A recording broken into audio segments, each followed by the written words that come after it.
नमस्कार दोस्तों, स्वागत है आप सभी का आपके अपने YouTube चैनल ऑब्जेक्टिव सेंटर पर। दोस्तों इस वीडियो में हम लोग क्वेश्चन देखने वाले हैं ITI फिटर सेकंड ईयर का। दोस्तों निम्मी के द्वारा जो जारी किया गया ऑफिशियल सैंपल क्वेश्चन पेपर है, उसी का ये सेट नंबर दूसरा है। ठीक है, टोटल जो आप लोगों का पेपर होगा 150 नंबर का होगा।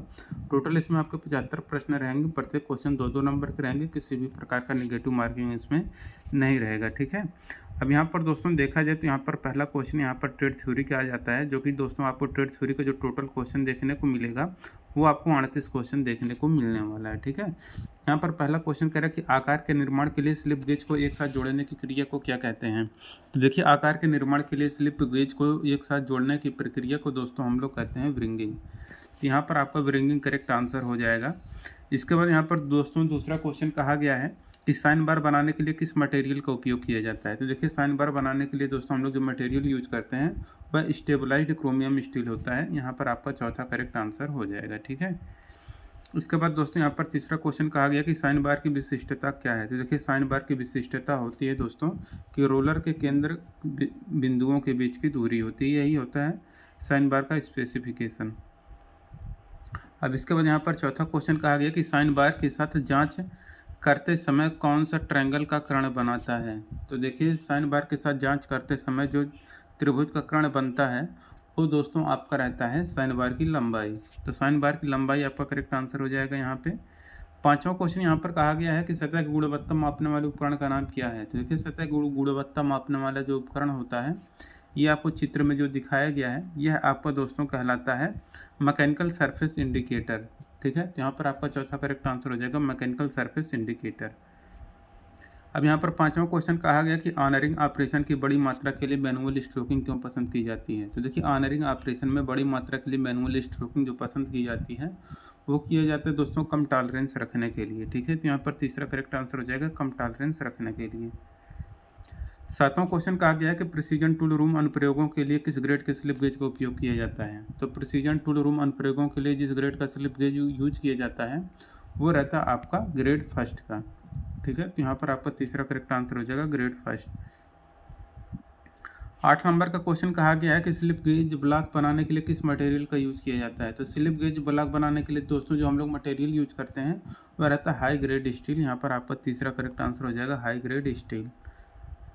9वां क्वेश्चन है कौन सा फिनिशिंग ऑपरेशन उस उपकरण द्वारा किया जाता है जो एक साथ घूमता और पारस्परिक क्रिया करता है। तो जो फिनिशिंग ऑपरेशन है जो एक साथ घूमता है और पारस्परिक क्रिया करता है वो रहता है आपका होनिंग प्रोसेस। तो यहाँ पर आपका दूसरा करेक्ट आंसर हो जाएगा होनिंग प्रोसेस। 10 नंबर क्वेश्चन का आगे कि बारीक अपघर्षक पदार्थों का उपयोग करके कौन सा सटीक परिष्करण कार्य किया जाता है। तो बारीक अपघर्षक पदार्थों का उपयोग करके जो सटीक परिष्करण कार्य किया जाता है वो आपका लैपिंग होता है। तो यहाँ पर लैपिंग आपका करेक्ट आंसर हो जाएगा। 11 नंबर क्वेश्चन है दर्शाए गए स्प्लिट बुश का उपयोग करके किस सतह को लैप किया जाता है। तो इससे दोस्तों जो आपको फिगर दिया गया है इससे किसका लैप किया जाता है। तो ये किया जाता है एक्सटर्नल सिलेंड्रिकल सरफेस का, बाह्य बेलनाकार सतहों का हिस्से से लैपिंग किया जाता है। ठीक है, तो यहाँ पर आपका 11 का पहला करेक्ट आंसर हो जाएगा। 12 नंबर देखिए यहाँ पर क्वेश्चन क्या कह रहा है। कह रहा है यहाँ पर कि चित्र में एक्स से चिन्हित भाग का नाम क्या है। तो यहाँ पर दोस्तों यहाँ पर ये जो यहाँ से यहाँ तक की है ये इसकी लंबाई है। ठीक है, तो यहाँ पर क्या हो जाएगा आपका 12 का यहाँ पर पहला करेक्ट आंसर हो जाएगा लेंथ ऑफ साइन बार की लंबाई। 13 नंबर क्वेश्चन यहाँ पर कहा गया है एक्स से चिन्हित भाग का नाम क्या है। तो ये है दोस्तों साइन बार की हाइट। तो 13 का यहाँ पर करेक्ट आंसर हो जाएगा यहाँ पर कि हाइट ऑफ स्लिप गेज की ऊंचाई। अब देखिए यहाँ पर कहा गया स्लिप गेज की ऊंचाई कितनी है। तो यहाँ पर दोस्तों स्लिप गेज की ऊंचाई कितनी है, साइन थीटा बराबर यहाँ पर देखिए 25 डिग्री से ये निकालेंगे इसको।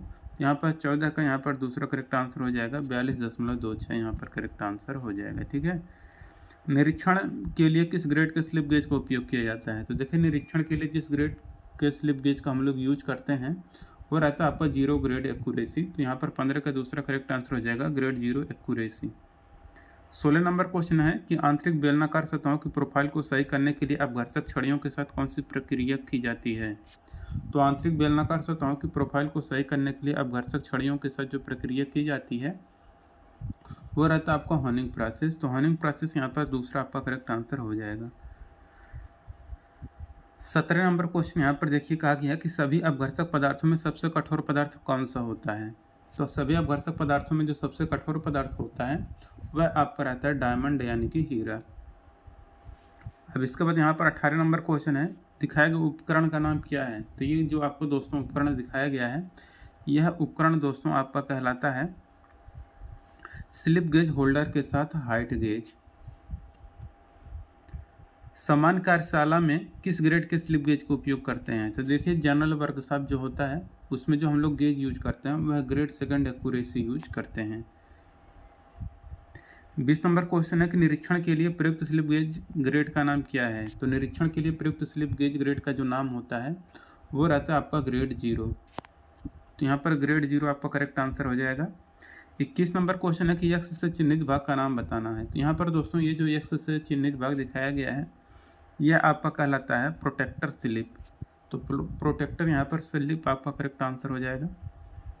22 नंबर क्वेश्चन है ग्रेड 00 सटीकता स्लिप गेज क्या है। तो ग्रेड जो 00 सटीकता स्लिप गेज है ये है दोस्तों आपका कैलिब्रेशन ग्रेड। तो कैलिब्रेशन ग्रेड यहाँ पर करेक्ट आंसर हो जाएगा यहाँ पे। 23 नंबर क्वेश्चन है कौन सा शब्द आकार बनाने के लिए स्लिप गेज को एक साथ जोड़ने के संचालन को संदर्भित करता है। तो जो शब्द आकार बनाने के लिए स्लिप गेज को एक साथ जोड़ने के संचालन को संदर्भित करता है वो रहता है आपका ब्रिंगिंग। अब यहाँ पर 24 नंबर क्वेश्चन है स्लिप गेज होल्डर में विशेष जबड़ों की एक जोड़ी का उपयोग करने का क्या लाभ है। तो स्लिप गेज होल्डर में विशेष जबड़ों की एक जोड़ी का उपयोग करने का जो लाभ है वह है दोस्तों की बाहरी और आंतरिक आयामों को मापने के लिए। तो 24 के यहाँ पर पहला करेक्ट आंसर हो जाएगा। 25 नंबर क्वेश्चन है स्लिप गेज का उपयोग क्या है। तो यहाँ पर जो आपको स्लिप गेज दिखाया गया है इसका उपयोग किया जाता है छिद्रों को केंद्रों की दूरी जांच करने के लिए। तो छिद्र के केंद्रों की दूरी जांच करने के लिए हम लोग इसका उपयोग करते हैं। ठीक है, चलते हैं अगले क्वेश्चन पर दोस्तों। अगला क्वेश्चन यहाँ पर 26 नंबर का आ चुका है। कहा गया है यहाँ पर कि साइन बार में ड्रिल किए गए होल का उद्देश्य क्या है। तो देखिए साइन बार में जो ड्रिल किया जाता है होल वो इसलिए किया जाता है ताकि वजन कम हो जाए। ठीक है, वजन कम करने के लिए होल किया जाता है। टैली सर्फ का क्या उपयोग है। तो देखिए जो टैली सर्फ होता है इसका प्रयोग हम लोग सतह की बनावट मापने के लिए यूज करते हैं। किसे सुपर फिनिशिंग प्रक्रिया कहा जाता है। तो देखिए जिसे सुपर फिनिशिंग प्रक्रिया कहा जाता है वह आपका होनिंग प्रोसेस होता है। चौथा करेक्ट आंसर हो जाएगा। 29 नंबर क्वेश्चन है उस प्रक्रिया का नाम क्या है जो बेलनाकार सतहों की प्रोफाइल को सही करता है और टेपर को हटाता है। तो बेलनाकार सतहों की प्रोफाइल को सही करता है और टेपर को जो हटाता है वो रहता है आपका हनिंग। तो हनिंग यहाँ पर आपका करेक्ट आंसर हो जाएगा। चित्र में एक्स से चिन्हित भाग का नाम क्या है। तो देखिए चित्र में एक्स से चिन्हित भाग का यहाँ पर जो आपको दिखाया गया है ये आपका दोस्तों कहलाता है एक्स पार्ट। ये आपका कहलाता है ब्रॉन्ज गाइड। यहाँ पर एक्स पार्ट जो है आपका ब्रॉन्ज गाइड कहलाता है। 31 नंबर क्वेश्चन है कि फ्रॉस्टिंग ऑपरेशन का उपयोग क्या है। तो देखिए फ्रॉस्टिंग ऑपरेशन का जो उपयोग है दोस्तों यह खुरचने वाली सतहों पर तेल प्रतिधारण को बढ़ाने के लिए यूज किया जाता है। ठीक है, अब इसके बाद यहाँ पर 32 नंबर क्वेश्चन है कि सतह सख्त करने की कौन सी विधि दिखाई गई है। तो देखिए पूरी तरह से पैक है, तो पैक हो तो आपका पैक कार्बोराइजिंग हो जाएगा। 32 का यहाँ पर आपका दूसरा करेक्ट आंसर हो जाएगा पैक है कार्बोराइजिंग। इसके बाद यहाँ पर देखिए 33 नंबर क्वेश्चन कह रहा है कि कौन सी प्रक्रिया स्टील घटक की संरचना को परिष्कृत करता है। तो स्टील घटक की संरचना को जो परिष्कृत करता है वो रहता है आपका नॉर्मलाइजिंग। तो यहाँ पर नॉर्मलाइजिंग आपका करेक्ट आंसर हो जाएगा चौथा। और इसके बाद यहाँ पर 34 नंबर क्वेश्चन है कि गर्म साल्ट बाथ में कौन सा सरफेस हार्डनिंग की विधि की जाती है। तो गर्म साल्ट बाथ में जो सरफेस हार्डनिंग विधि की जाती है वो रहता है आपका लिक्विड कार्बोराइजिंग। तो यहाँ पर 34 का चौथा करेक्ट आंसर हो जाएगा लिक्विड कार्बोराइजिंग। 35 नंबर क्वेश्चन है कौन सी ताप उपचार प्रक्रिया सामग्री की मशीनीकरण और लचीलापन में सुधार करता है। तो जो प्रक्रिया सामग्री की मशीनीकरण और लचीलापन में सुधार करता है वो आपका अनीलिंग होता है। यहाँ पर 36 नंबर क्वेश्चन है कौन सी धातु कोटिंग धातु की परतों को आधार धातु पर रोल करके की जाती है। तो ये किया जाता है आपका क्लैडिंग।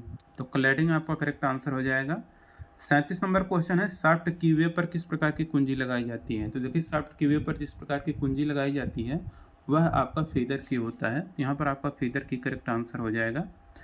38 नंबर क्वेश्चन है कि नॉर्मलाइजिंग करने का उद्देश्य क्या है। तो देखिए जो नॉर्मलाइजिंग करने का मूल उद्देश्य रहता है वो रहता है तनाव और खिंचाव को दूर करने के लिए। तो to remove stress and strain यहाँ पर करेक्ट आंसर हो जाएगा। 39 नंबर क्वेश्चन यहाँ पर देखिए, आपका जो क्वेश्चन शुरू होता है अब यहाँ पर, ये आपका टेक्निकल यहाँ पर दोस्तों खत्म हो चुका। अब यहाँ पर वर्कशॉप कैलकुलेशन एंड साइंस का 6 क्वेश्चन देखने को मिलेगा। पहला क्वेश्चन कह रहे हैं कि वृत्त की परिधि का सूत्र क्या होता है। तो वृत्त की परिधि इक्वल टू होता है आपका 2πr। तो 2πr यहाँ पर होगा आपका करेक्ट आंसर। 39 के यहाँ पर दोस्तों देखिए, यहाँ पर तीसरा करेक्ट आंसर हो जाएगा 2πr। इसके बाद यहाँ पर देखिए वृत्त का क्षेत्रफल क्या होता है। वृत्त का क्षेत्रफल होता है πr²। तो πr² यहाँ पर 40 का करेक्ट आंसर हो जाएगा दूसरा। ठीक है। इसके बाद यहाँ पर देखिए कौन सी लाइन को जिया कहते हैं। जिया मतलब होता है आपका जीवा। यहाँ पर जो AB लाइन है ये आपका जीवा कहलाएगा। तो 41 का यहाँ पर दोस्तों दूसरा यहाँ पर करेक्ट हो जाएगा आंसर।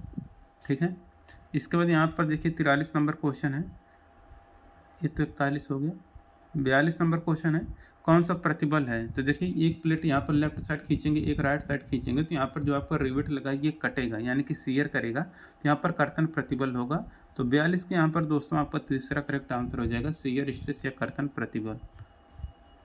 इसके बाद यहाँ पर देखिए 43 नंबर क्वेश्चन की विकृति की इकाई क्या होती है। तो देखिए जो विकृति की इकाई होती है यह आपका होता है, कोई भी यूनिट नहीं होता है। ठीक है। और यहाँ पर देखिए 44 नंबर क्वेश्चन, लंबाई में परिवर्तन को कैसे संकेत दिया जाता है। लंबाई में परिवर्तन को हम लोग ΔL से दर्शाते हैं। अब इसके बाद दोस्तों यहाँ पर देखिए इंजीनियरिंग ड्राइंग का दोस्तों यहाँ पर क्वेश्चन आ गया है, जो कि 6 क्वेश्चन देखने को मिला है। रिवेट ज्वाइंट कैसा होता है। तो देखिए जो रिवेट ज्वाइंट होता है ये आपका सेमी परमानेंट यानी कि अर्ध अस्थायी ज्वाइंट होता है। 46 नंबर क्वेश्चन है, रिवेट को पहचानें। ये जो आपको दोस्तों रिवेट दिखाया गया है यह किस प्रकार का रिवेट है। तो ये दोस्तों जो रिवेट है आपका स्नैप हेड रिवेट कहलाता है। ठीक है। अब दोस्तों यहाँ पर अगला क्वेश्चन यहाँ पर देखिए कहा गया है 47 नंबर का, कि ड्रेनेज पाइपलाइन के लिए किस मटेरियल पाइप का उपयोग किया जाता है। तो ड्रेनेज पाइपलाइन के लिए जिस मटेरियल पाइप का हम लोग यूज करते हैं वो रहता है PVC पाइप। अब यहाँ पर 48 नंबर क्वेश्चन है कि निम्न में से किसका प्रयोग पाइप को एक सिरे पर ब्लॉक करने के लिए किया जाता है। तो पाइप के एक सिरों का अगर आपको ब्लॉक करना है तो वहाँ पर हम लोग प्लग का यूज करते हैं। अब देखिए यहाँ पर इंजीनियरिंग ड्राइंग का अगला क्वेश्चन आ चुका है 49 नंबर का है, पाइप फिटिंग में 4 पाइपों को समायोजित करता है। तो जो 4 पाइपों को समायोजित करेगा वो आपका रहता है क्रॉस। ठीक है। अब 50 नंबर क्वेश्चन, पाइप थ्रेड का जो इंक्लूडेड एंगल होता है कितना होता है। तो देखिए पाइप थ्रेड का जो इंक्लूडेड एंगल होता है वह आपका होता है 55 डिग्री। ठीक। अब यहाँ पर देखिए दोस्तों, यहाँ पर एम्प्लॉयबिलिटी स्किल का आपको 25 क्वेश्चन देखने को मिलेगा।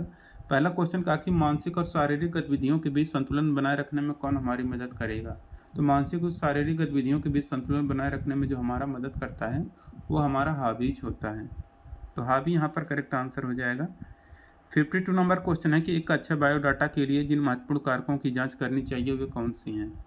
तो एक अच्छे बायोडाटा के लिए जिन महत्वपूर्ण कारकों की जांच करनी होती है वो रहता है दोस्तों आपका कि free from spelling, grammar mistake and correction information, वर्तनी व्याकरण संबंधी गलतियों से मुक्त और सही जानकारी। ठीक।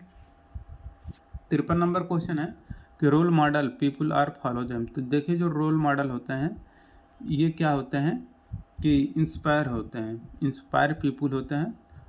तो role model inspire people to follow them यहाँ पर करेक्ट आंसर हो जाएगा। 54 नंबर क्वेश्चन है कि किसी स्थान की परिस्थिति जो किसी व्यक्ति या वस्तु के व्यवहार और विकास को प्रभावित करती है वह क्या कहलाती है। तो उसको हम लोग बोलते हैं पर्यावरण। ठीक है। किस तरह के व्यक्ति बहुत अच्छे व्यवहार, उपलब्धियों और नेतृत्व के उदाहरण होते हैं। तो ये होते हैं दोस्तों आपके रोल मॉडल। 55 के यहाँ पर तीसरा करेक्ट आंसर हो जाएगा। अब इसके बाद यहाँ पर 56 नंबर क्वेश्चन कहा गया है कि रिक्त स्थानों को आपको यहाँ पर भरना है। तो देयर यहाँ पर क्या भरा जाएगा। तो यहाँ पर हो जाएगा there is a coffee shop next to the park. यहाँ पर दूसरा करेक्ट आंसर हो जाएगा। ठीक है। अब देखिए 57 नंबर क्वेश्चन है कि रिक्त स्थान को उचित शब्द से भरना है। यहाँ पर हो जाएगा रेन वाटर हार्वेस्टिंग। इसके बाद helps to prevent water scarcity, यहाँ पर करेक्ट आंसर हो जाएगा चौथा। 58 नंबर क्वेश्चन है कि there are many do are do not to be. यहाँ पर क्या भरा जाएगा। यहाँ पर भरा जाएगा identified while preparing for attending an interview. यहाँ पर करेक्ट आंसर हो जाएगा। ठीक। 59 नंबर क्वेश्चन है कि मिसकम्युनिकेशन संचार से क्या हो सकता है? तो मिसकम्युनिकेशन संचार से दोस्तों हो सकता है आपका गलतफहमी पैदा करने में। अब देखिए यहाँ पर 60 नंबर क्वेश्चन है कि प्रभावी संचार के लिए क्या आवश्यक है। तो देखिए प्रभावी संचार के लिए दोस्तों आवश्यक है लिसन एंड टॉक केयरफुली, ध्यान से सुनना और बात करना, यहाँ पर तीसरा करेक्ट आंसर हो जाएगा। अब यहाँ पर 61 नंबर क्वेश्चन देखिए यहाँ पर कहा गया है कि स्ट्रेस क्या है। तो देखिए दोस्तों जो स्ट्रेस होता है यह आपका हताश या निराशा की भावना होती है, फीलिंग ऑफ फ्रस्ट्रेशन और डिसअपॉइंटमेंट, यह आपका स्ट्रेस या तनाव कहलाता है। 62 नंबर क्वेश्चन है उच्च भावनात्मक बुद्धिमत्ता वाले व्यक्ति के पास क्या होता है। तो देखिए उच्च भावनात्मक बुद्धिमत्ता वाले व्यक्ति के पास जो होता है वो रहता है दोस्तों यहाँ पर बहुत सारे सकारात्मक गुण, तो लॉट ऑफ पॉजिटिव क्वालिटीज यहाँ पर करेक्ट आंसर हो जाएगा। औपचारिक रूप से अपना परिचय देने की प्रक्रिया को क्या कहते हैं। देखिए औपचारिक रूप से अपना परिचय देने की प्रक्रिया को यहाँ पर दोस्तों हम लोग कहते हैं सेल्फ इंट्रोडक्शन। अब यहाँ पर 64 नंबर क्वेश्चन है कि रिज्यूम शब्द फ्रेंच भाषा से आया है, इसका अर्थ क्या है। तो इसका अर्थ होता है आपका समरी, ठीक है। अब 65 नंबर क्वेश्चन कि बायोडाटा में क्या शामिल होता है। देखिए जो बायोडाटा होता है इसमें आपका संपर्क जानकारी, शैक्षणिक विवरण, कौशल और कार्य अनुभव यहाँ पर शामिल होता है। 66 नंबर क्वेश्चन है कि नौकरी के लिए आवेदन करते समय कवरिंग लेटर को किसके माध्यम से पढ़ना आसान होना चाहिए। तो ये जो पढ़ना आसान होना चाहिए वो रहता है टेक्स्ट को छोटे छोटे पैराग्राफों में विभाजित करके। अब देखिए यहाँ पर 67 नंबर क्वेश्चन है कि बायोडाटा तैयार करने के बाद अगला महत्वपूर्ण कदम क्या है। तो देखिए बायोडाटा तैयार करने के बाद जो अगला महत्वपूर्ण कदम होता है वो रहता है कि एक प्रभावशाली कवर लेटर लिखना। अब 68 नंबर क्वेश्चन है कि बायोडाटा की समीक्षा करते समय किस बात का ध्यान रखना बहुत ज़रूरी है। तो बायोडाटा की समीक्षा करते समय जिस बात का ध्यान रखना ज़रूरी होता है वो रहता है आपका कि नौकरी से मेल खाने वाले कौशल और योग्यताओं पर प्रकाश डालना। 69 नंबर क्वेश्चन है कि नौकरी के लिए आवेदन करते समय कवरिंग लेटर में महत्वपूर्ण जानकारी का उल्लेख होना चाहिए। तो ये जो उल्लेख होना चाहिए वो रहता है कि भूमिका के लिए उपयुक्त कारण, तो reason of suitable for the role, यहाँ पर करेक्ट आंसर हो जाएगा तीसरा। फॉर्मल कम्युनिकेशन क्या है। तो देखिए जो फॉर्मल कम्युनिकेशन है कि नियमों के एक सेट के बाद ऑफिशियल कम्युनिकेशन जो होता है आपका फॉर्मल कम्युनिकेशन के अंतर्गत आता है। 71 नंबर क्वेश्चन है नौकरी साक्षात्कार में औपचारिक परिचय क्या है। तो नौकरी साक्षात्कार में जो औपचारिक यानी कि फॉर्मल परिचय होता है वो रहता है आपका कि सुप्रभात, अवसर देने के लिए धन्यवाद, good morning, thank you for the opportunity. 72 number question है यहाँ पर कि फॉर्मल रिटन कम्युनिकेशन का उदाहरण क्या है। तो फॉर्मल रिटन कम्युनिकेशन का जो उदाहरण है वो है आपका कि अपने प्रबंधक को एक ईमेल लिखना, ठीक, writing an email to your manager. 73 number question यहाँ पर कहा गया है कि नौकरी के लिए इंटरव्यू के दौरान यदि आप किसी प्रश्न को सुन या समझ नहीं पाते हैं तो आप क्या कहेंगे। तो वहाँ पर दोस्तों हम लोग कहेंगे क्षमा करें, मुझे समझ नहीं आया है, कृपया आप अपना प्रश्न दोबारा दोहरा सकते हैं। Sorry, I did not understand, could you please repeat the question, यहाँ पर करेक्ट आंसर हो जाएगा। 74 नंबर क्वेश्चन है कि नौकरी के लिए साक्षात्कार के दौरान कौन सी प्रतिक्रिया अच्छा फॉर्मल कम्युनिकेशन दर्शाता है। तो रहता है कि मेरे टॉप 3 कौशल हैं प्रॉब्लम सॉल्विंग, टीम वर्क और डिटेल पर ध्यान देना। 75 नंबर क्वेश्चन है इनफॉर्मल कम्युनिकेशन क्या है। तो देखिए जो इनफॉर्मल कम्युनिकेशन होता है वो रहता है ऑफिशियल वर्क अरेंजमेंट से बाहर कैजुअल कन्वर्सेशन, ठीक। यहाँ पर दोस्तों आपका कंप्लीट होता है सेट नंबर 2। तो पहला भी मैंने करा दिया है और इसके पहले भी जो प्रीवियस ईयर के पेपर हैं 6, 7, 8 वो भी मैंने करा रखे हैं। अगर आप लोग उसको नहीं चेक किए हैं तो डिस्क्रिप्शन बॉक्स में लिंक है, जाके चेक कर लीजिए। मिलेंगे नेक्स्ट वीडियो में। Thank you.